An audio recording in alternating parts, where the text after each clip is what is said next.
Hey guys, in this video, I will show you how to change network fee currency in Trust Wallet.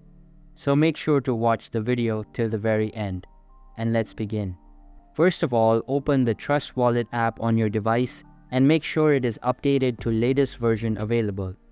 After that, sign into your account and you will be redirected to this type of page. Here, tap the browser button at the bottom.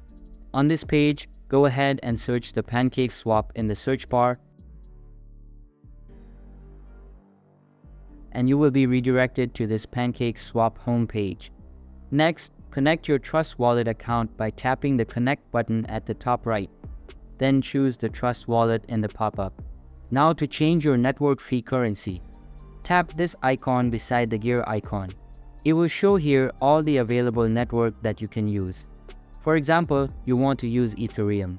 Simply tap on it and your network fee currency has been changed. So that's basically how you can network fee currency in Trust Wallet. So that's all for this video. Hope you liked the video. Thanks.